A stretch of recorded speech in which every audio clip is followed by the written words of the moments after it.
Hello student, welcome to bio the natural science classes online. आज हम discuss करने वाले हैं 12th का सिलेबस, जिसमें पहला लेक्चर होगा हमारा रिप्रोडक्शन इन ऑर्गेनिज्म पर।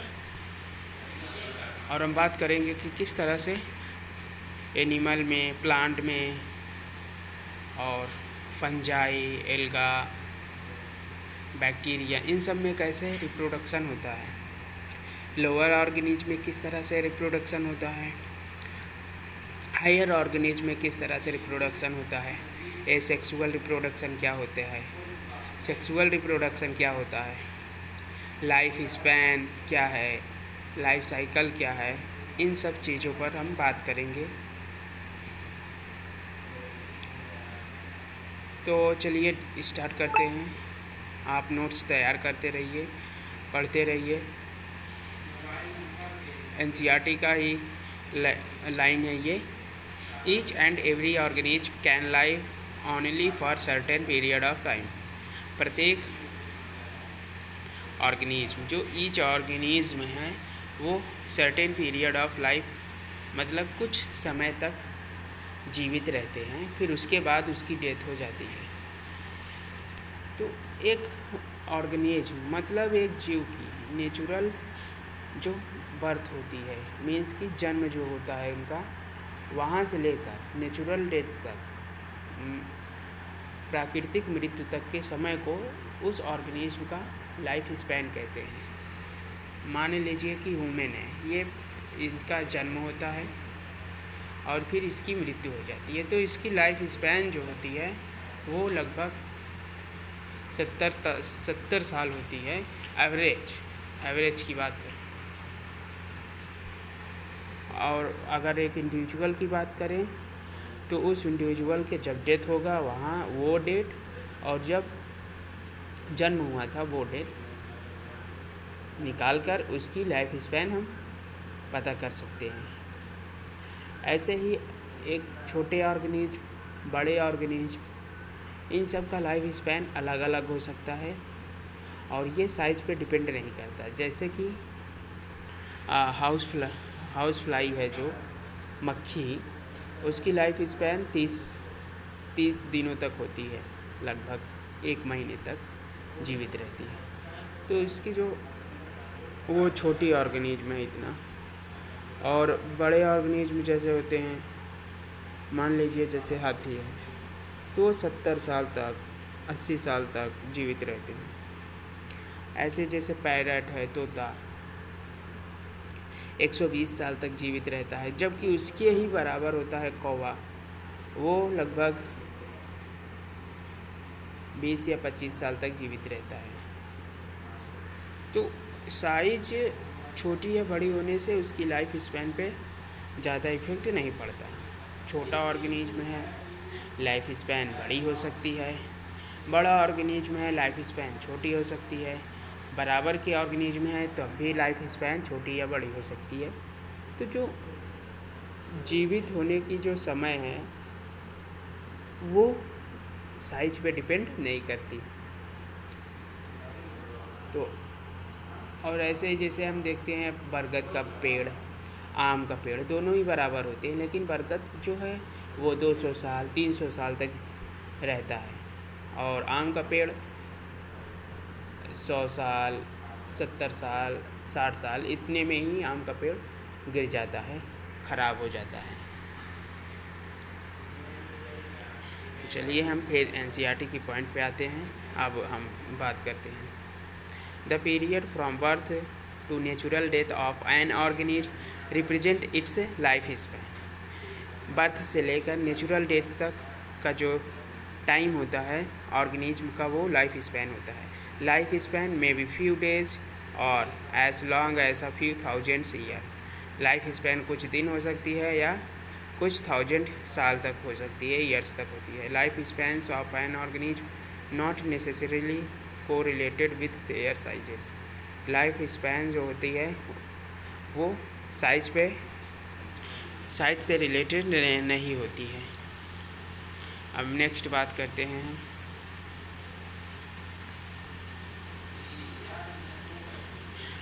S crow and parrot, mango tree and people tree.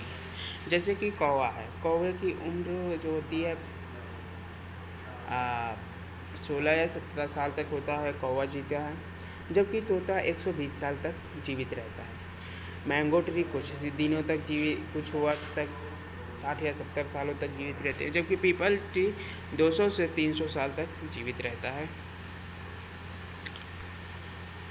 Death of every individual organism is a certainty. प्रत्येक इंडिविजुअल जो ऑर्गेनिज्म है उसकी डेथ निश्चित होती है। जो जिसका जन्म हुआ है वो मरेगा जरूर। Natural death in single celled organism. जो सिंगल सेल्ड ऑर्गेनिज्म है, जैसे कि हम बात करें प्रोटोजोवन की, मोनेरंस की, इन सब के जो रिप्रोडक्शन का जो मेथड होता है वो ग्रोथ के इक्विवेलेंट होता है। उसकी ग्रोथ ही उसका रिप्रोडक्शन कहलाता है। और जब इसमें रिप्रोडक्शन होता है तो इनका प्रोटोप्लाज्म मीन्स कि जो लिविंग मटेरियल होता है वही डिवाइड हो जाता है 2 इंडिविजुअल्स में, और जो पहला वाला इंडिविजुअल होता है वो उसका एग्जिस्टेंस ख़त्म हो जाता है। मतलब कि ओल्ड जो ऑर्गेनिज्म था वो न्यू ऑर्गेनिज्म में कन्वर्ट हो जाता है by dividing their protoplasm into 2 equals. तो इस तरह से हम देखते हैं कि जो लिविंग मटेरियल था उसका डेथ हुई ही नहीं। समझ पा रहे हैं आप मेरी बात? तो जो लिविंग मटेरियल है उनका डेथ नहीं हुआ तो और न्यू ऑर्गेनिज्म बना पुराने ही मटेरियल से, मतलब कि प्रोटोप्लाज्म। तो प्रोटोप्लाज्म की डेथ नहीं हुई, इसका मतलब कि ऑर्गेनिज्म का डेथ नहीं हुई। तो इसी से कहते हैं कि जो लिविंग यूनिसेलुलर ऑर्गेनिज्म होते हैं या वन सेल्ड ऑर्गेनिज्म होते हैं वो मरते नहीं हैं। There must be some process in living organism that insure continuity of species have existence on अर्थ।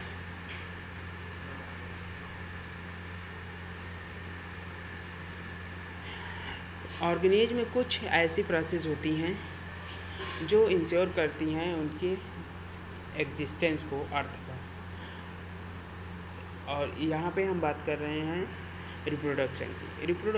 प्रत्येक ऑर्गेनिज्म जो होता है वो रिप्रोडक्शन करता है और अपने ही जैसे इंडिविजुअल का फॉर्मेशन करता है या फिर उत्पत्ति करता है।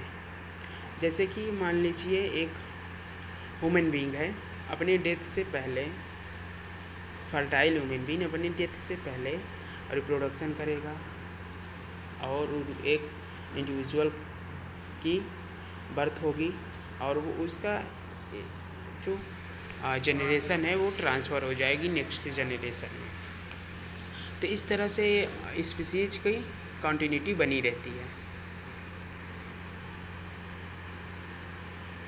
ये सेक्सुअल भी हो सकता है, एसेक्सुअल भी हो सकता है। एसेक्सुअल की बात करें जैसे प्लांट्स में होता है ग्राफ्टिंग, कटिंग,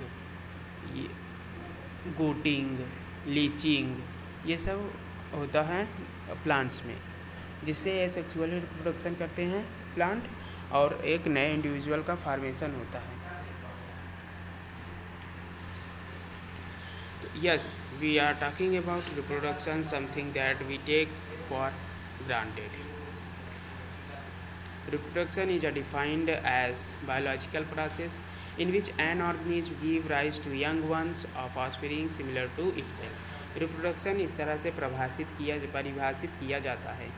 बायोलॉजिकल प्रोसेस है। रिप्रोडक्शन एक बायोलॉजिकल प्रोसेस है जिसमें ऑर्गेनिज्म एक यंग ऑर्गेनिज्म की उत्पत्ति करता है अपने ही जैसे ऑर्गेनिज्म का। The offspring grow, mature and in turn produce new offspring. Offspring means की जो बच्चे होते हैं, इंडिविजुअल्स होती हैं, वो ग्रो करते हैं, मैच्योरिटी आती है, फिर उसका एक पीरियड आता है, पीरियड आती है और डेथ हो जाता है। तो एक ऑर्गेनिज्म का बर्थ होता है, मैच्योर होता है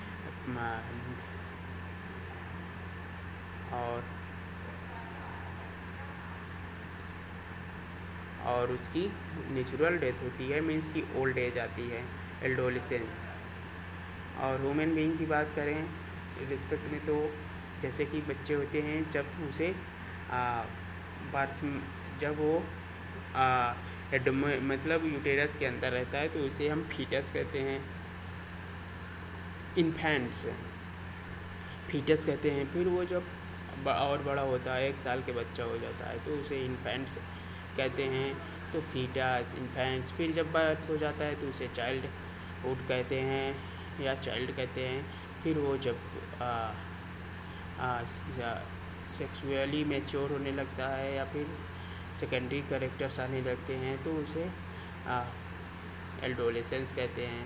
फिर वो ओल्ड एज में आ जाता है,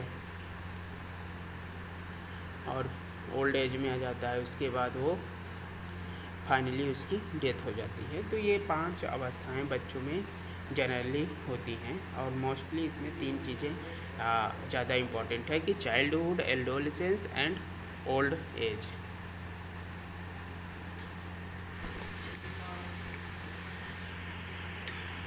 अब हम बात करेंगे reproduction enables the continuity of the species, generation after generation. Reproduction species की कॉन्टिन्यूटी बनाए रखता है generation after generation.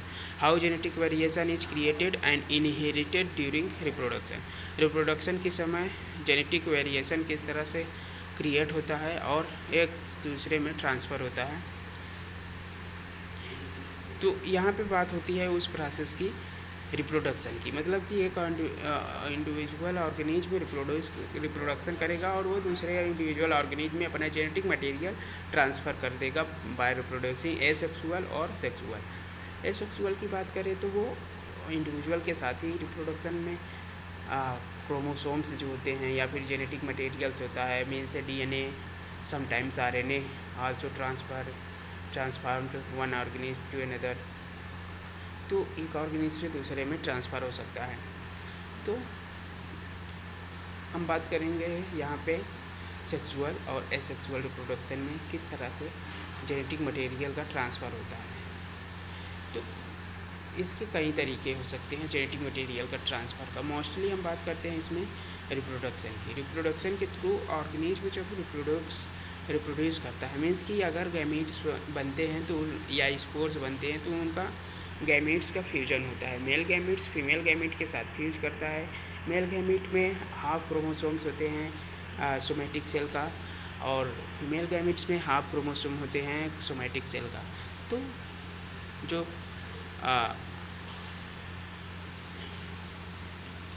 Reproducing sales होती हैं उनमें हाफ क्रोमोसोम्स होते हैं। वो हाफ क्रोमोसोम्स मिलकर एक क्रोमोसोम्स बनाते हैं जिसमें डुप्लेट होता है, डबल होता है। और ये जब गैमीट्स फ्यूज करते हैं तो वो जाइगोट बनते हैं। मीन्स कि गैमीट्स में हाफ नंबर ऑफ क्रोमोसोम्स होते हैं और जाइगोट में वन सेट ऑफ क्रोमोसोम्स हो जाता है। तो इस तरह से एक जाइगोट बनता है और उसमें दोनों ही ऑर्गेनिज्म मीन्स कि मेल और फीमेल दोनों ही ऑर्गेनिज्म से क्रोमोसोम्स आए हुए होते हैं, DNA आए हुए होते हैं। तो उनका कैरेक्टर्स ट्रांसफ़र हो जाता है जाइगोट में, और वही जाइगोट आगे चल के एक इंडिविजुअल बनाता है। तो इस तरह से जेनेटिक मटेरियल का ट्रांसफ़र हो जाता है एक जेनरेशन से दूसरे जेनरेशन में। There is a large diversity in the biological world. Biological world में बहुत ही लार्ज डाइवर्सिटी है। हम जानते ही हैं कि प्लांट्स और एनिमल्स की टोटल ऑर्गेनिज्म की जो नंबर है वो 1.7 to 1.8 मिलियन है। मीन्स कि 17 से 18 लाख ऑर्गेनिज्म स्पीसीज़ की डिस्कवरी हो चुकी है। There is a large diversity in the biological world and each organism has evolved its own mechanism to multiply and produce offspring. प्रत्येक ऑर्गेनिज्म अपनी मैकेनिज्म मल्टीप्लाई करने के लिए, रिप्रोड्यूस करने के लिए तैयार किया है या फिर इवॉल्व होती है, इवॉल्व्ड।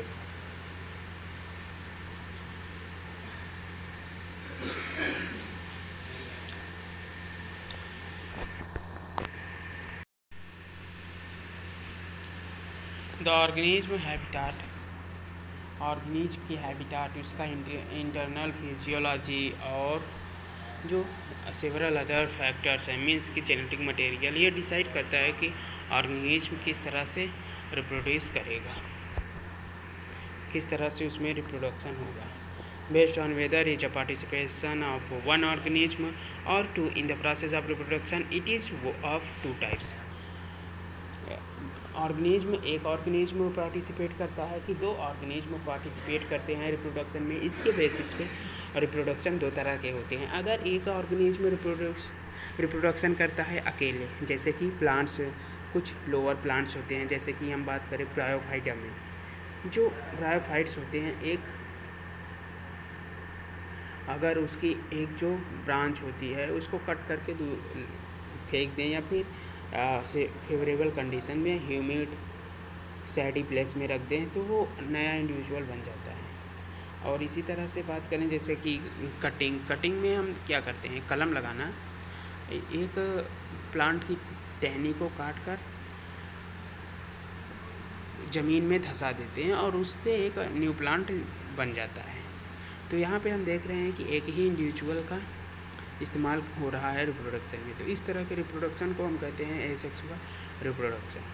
और जैसे फिर हम बात करें कि लो हायर ऑर्गेनिज्म, जैसे कि एनिमल्स में देखें, हम ह्यूमन बींग्स को ही देख लें, इसमें एक मेल होता है, एक फीमेल होता है। मेल का ओवम फीमेल के स्पर्म से फर्टिलाइज होता है और जाइगोट का फॉर्मेशन होता है। तो यहाँ पे हम दो इंडिविजुअल पार्टिसिपेट करते हैं रिप्रोडक्शन में। तो इस तरह के रिप्रोडक्शन को हम सेक्सुअल रिप्रोडक्शन कहते हैं, जिसमें कि लैंगिंग मीन्स की सेक्सुअल एक्टिविटी इन्वॉल्व होती है। एसेक्सुअल रिप्रोडक्शन को हम प्लांट में वेजिटेटिव रिप्रोडक्शन भी कह देते हैं जनरली। तो एसेक्सुअल रिप्रोडक्शन जो हम देखने को मिलता है हमें एनिमल्स में, कुछ एनिमल्स में देखने को मिलता है, जैसे कि ट्रू रीजेनरेशन होता है प्लेनेरिया में, और मोस्टली ये प्लांट में देखने को मिलता है। और लोअर प्लांट्स जो होते हैं उनमें ये ज़्यादा कॉमन होता है in comparison to higher plants में। लोअर प्लांट्स होते हैं जैसे कि हम बात करें एल्गा की, एल्गा में जो वेजिटेटिव रिप्रोडक्शन मीन्स की एसेक्सुअल रिप्रोडक्शन होता है, स्पोर्स बनते हैं एल्गी में। एल्गा में जैसे कि रोडोफाइसी, क्लोरोफाइसी और फियोफाइसी, इन सब में रिप्रोडक्शन होता है स्पोर्स के फार्मेशन से, स्पोर्स बनते हैं। और कुछ में सेक्सुअल रिप्रोडक्शन भी होता है। और फिर हम बात करें फंजाई में होता है जैसे कि बडिंग, ये एसेक्सुअल रिप्रोडक्शन का ही एक तरीका है। फ्यूजन, ये भी एक एसेक्सुअल रिप्रोडक्शन का तरीका है। फिजन, एक ऑर्गेनिज्म दो इक्वल ऑर्गेनिज्म में डिवाइड हो जाता है, अनइक्वल ऑर्गेनिज्म में डिवाइड हो जाता है, इसे हम कहते हैं एसेक्सुअल रिप्रोडक्शन। एसेक्सुअल रिप्रोडक्शन के कई तरीके हो सकते हैं और सेक्सुअल रिप्रोडक्शन के भी, जैसे कि हो सकता है ये ओगैमस टाइप, मीन्स कि जब एक ओवम जो होता है वो लार्ज साइज होता है, नॉन मोटाइल होता है, और स्पर्म मोटाइल होता है, स्मॉल साइज होता है, तो उसे ओगैमस टाइप का रिप्रोडक्शन कहते हैं। हेटेरोगैमेट्स भी कह सकते हैं ओगैमस को, क्योंकि इसमें दो तरीके के गैमेट्स पार्टिसिपेट करते हैं। आइसोगैमेट्स भी कह सकते हैं जब ये जो मेल और फीमेल ओवम और स्पर्म एक ही तरीके का होता है। ये हो सकता है फॉर मीन्स की फ्लैजेलेटेड हो सकता है, नॉन फ्लैजेलेटेड भी हो सकता है। Based on whether there is a participation of one organism or doing the process of reproduction, it is of two types. जब offspring produced by a single parent with or without the involvement of gamete formation, जब offspring single parents के fusion बनती है, इन gamete का formation होता है, reproduction, इसे asexual reproduction कहते हैं।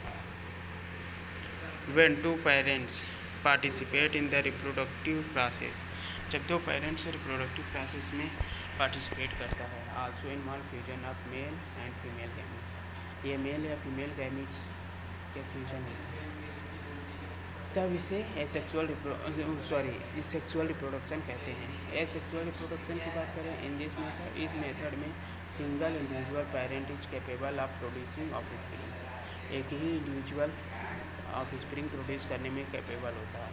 As a result the offspring that are produced are not only identical to another but are also exact copies of their parents. जो एसेक्सुअल रिप्रोडक्शन होता है आइडेंटिकल ही नहीं रहता बल्कि एग्जैक्ट कॉपी होता है ऑफ स्प्रिंग्स। मीन्स कि इसका एक्सटर्नल मॉर्फोलॉजी, इंटरनल एनाटॉमी सभी सेम्स होते हैं, एकदम सेम होंगे, हूबहू वही कॉपी होगी। नेक्स्ट हम बात करेंगे, are these offspring likely to be genetically और डिफरेंट। तो इस तरह के जो ऑर्गेनिज्म होते हैं क्या वो जेनेटिकली सिमिलर होते हैं या फिर डिफरेंट होते हैं? तो इस तरह के जो ऑर्गेनिज्म होते हैं वो जेनेटिकली सिमिलर होते हैं। The term clone is use to describe such morphologically and genetically similar individual. इस तरह का जो ऑर्गेनिज्म होता है मॉर्फोलॉजिकली और जेनेटिकली सिमिलर होते हैं। Let us see how wide spread asexual reproduction is among different groups of organism. अब हम देखेंगे कि किस तरह से एसेक्सुअल रिप्रोडक्शन फैला हुआ है individual different groups of organism में। Asexual reproduction is common among single celled organism. Asexual reproduction single celled organism में कॉमन है and in plants and animals with relatively simple organisation. Plants और animals में relatively simple organisation होता है।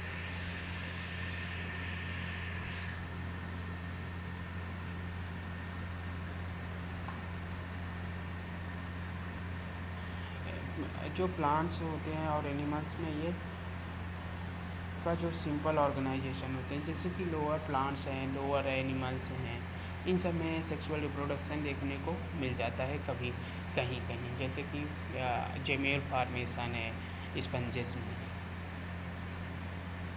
और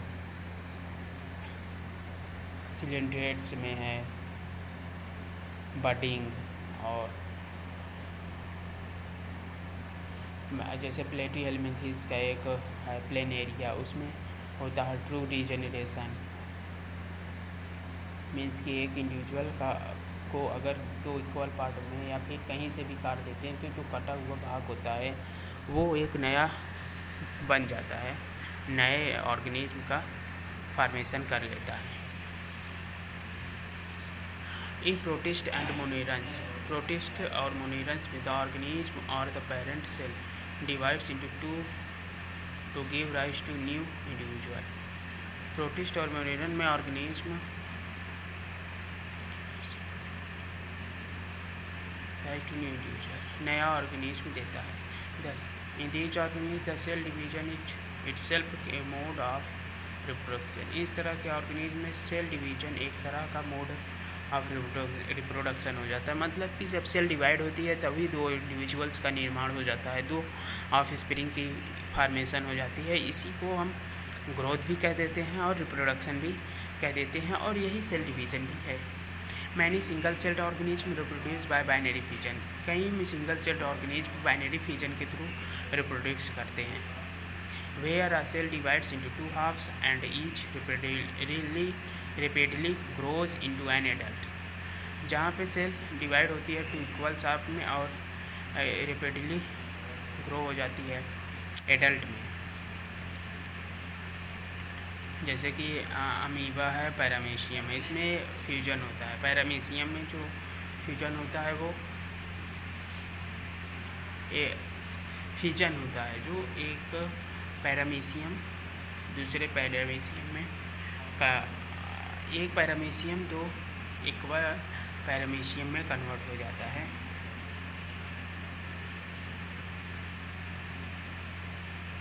और जैसे और उसमें जो यूग्लिना है, एक यूग्लिना 2 यूग्लिना में कन्वर्ट हो जाता है।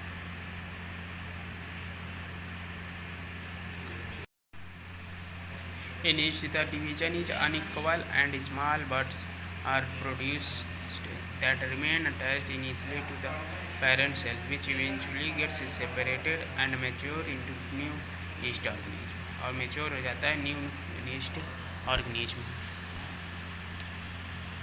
The most common of these structures are zoospores that usually are microscopic motile structure. Most common होता है इस स्ट्रक्चर का जो spore that usually are microscope, जो स्पोर जो होते हैं यूजुअली माइक्रोस्कोपिक मोटाइल स्ट्रक्चर्स होते हैं। दूसरा कॉमन एसेक्सुअल रिप्रोडक्टिव स्ट्रक्चर्स है, जैसे कोनिडिया, पेनिसिलियम में जो कोनिडिया होता है, एक जो जीनस होता है कोनिडियो फोर्स में, फिर उस पर कोनिडिया लगे रहते हैं बेसिपिटल मैनर में, मीन्स की यंगेस्ट लोअर साइड पे होती है। और बर्ड्स होते हैं जैसे कि हाइड्रा में होती है बर्डिंग, जेम्यूल होता है स्पंजिस में, जेम्यूल पर आर्कियोसाइट्स जो होते हैं उसमें जेम्यूल्स में। एनसीईआरटी आप देखेंगे तो उसमें फिगर बना हुआ है कोनिडिया का, हाइड्रा में बर्डिंग का, gemmule formation in sponges. You have learned about vegetative reproduction in plants in class 11th। हम वेजिटेटिव रिप्रोडक्शन की बात कर चुके हैं क्लास 11th में, वहाँ पे plant kingdom. What do you think, आप क्या सोचते हैं? Is vegetative reproduction also a type of asexual reproduction? क्या वेजिटेटिव रिप्रोडक्शन एक एसेक्सुअल रिप्रोडक्शन का ही तरीका है? व्हाई डू यू सो से सो, आप इस the term clone applicable to the offspring formed by vegetative reproduction?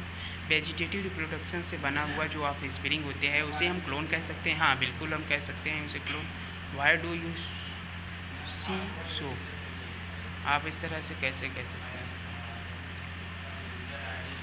While in animals and other simple organism, animals में और दूसरे simple organism the term asexual is unambiguously single celled organism या simple organism में asexual reproduction unambiguously मतलब कि बिना अपवाद के कहा जा सकता है। In plants the term vegetative reproduction is frequently used, vegetative reproduction frequently used किया जाता है प्लांट्स में। इन प्लांट्स में the unit of vegetative propagation such as runner, plants में जो वेजिटेटिव प्रोडक्शन की यूनिट होती है जैसे कि रनर है, राइजोम है, शकर है, ऑफसेट है, बल्ब है, are all capable of giving rise to new offspring देने के कैपेबल होती है। रनर हो गया जैसे कि दूब में, राइजोम हो गया जैसे कि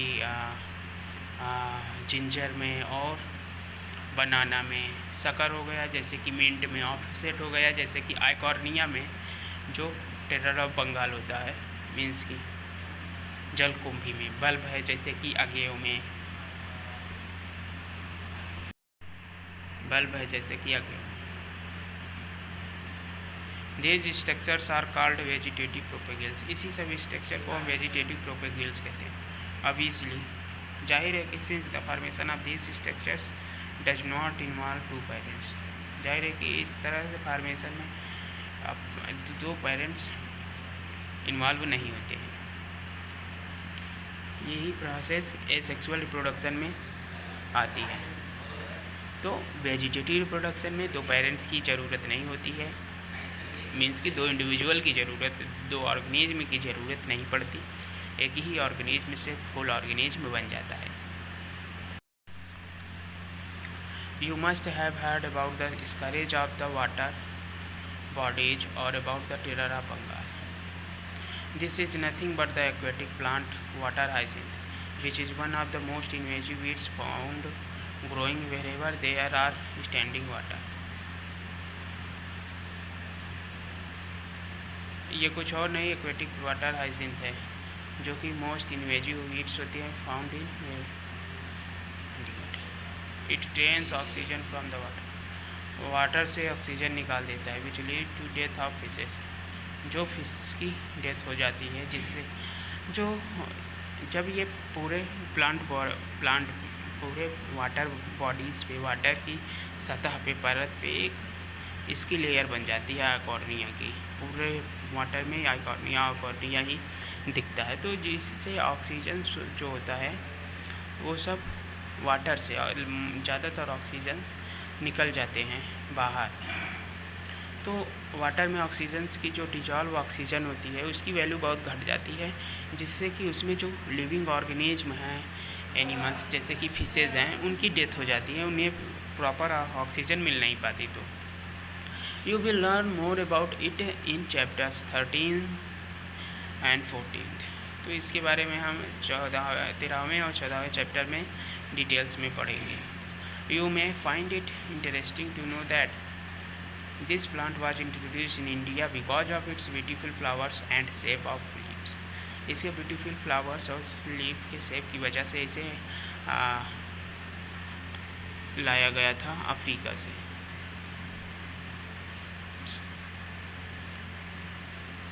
हाँ, अफ्रीका या अमेरिका से लाया गया था। ब्यूटीफुल फ्लावर्स और शेप ऑफ लीफ की वजह से। और यहाँ पे ये एक प्रॉब्लम बन गई, since it can propagate vegetatively at phenomenal rate and is spread all over the water body in short period of time, it is very difficult to get rid of them। ये बहुत ही तेज़ी से propagate होती है पूरे water bodies में, और इसे फिर अलग करना मीन्स कि वाटर बॉडी से निकालना बहुत मुश्किल हो जाता है। एक तरफ से अगर आप निकालते हैं तो कुछ ही समय बाद 2 या 3 दिन में फिर से वहाँ पे एक लेयर बन जाती है आइकॉर्निया की, छोटे छोटे प्लांट्स की। और ये आइकॉर्निया एक एंजियोस्पर्मिक प्लांट है। ये इस बात का ध्यान रखिए, इसे एल्गा या फिर ब्रायोफाइट्स में नहीं जाता, टेरिडोफाइट में नहीं, ये एंजियोस्पर्मिक प्लांट्स है। Are you aware how plants like potato, क्या आप sugar cane, banana, ginger, dahlia are cultivated.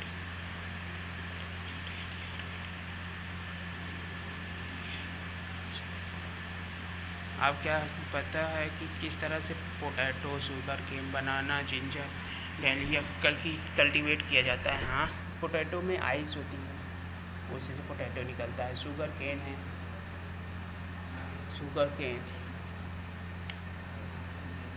केन है, जैसे कि उसमें कट करके शुगर केन को कट करके लगाया जाता है। शुगर केन को कट करते हैं और ज़मीन में घास देते हैं तो नया शुगर केन बन जाता है। बनाना है, जैसे केला है, उसमें राइजोम्स होते हैं, उसमें एक राइजोम्स को डाल देंगे तो एक नया राइजोम बन जाता है। जिंजर है, जैसे जिंजर है, अदरक, तो वो एक नया अदरक बन जाता है। डहलिया है, जैसे डहलिया को अगर हम ग्रो कराएंगे तो एक नया डहलिया बन जाता है, कल्टीवेट किया जाता है।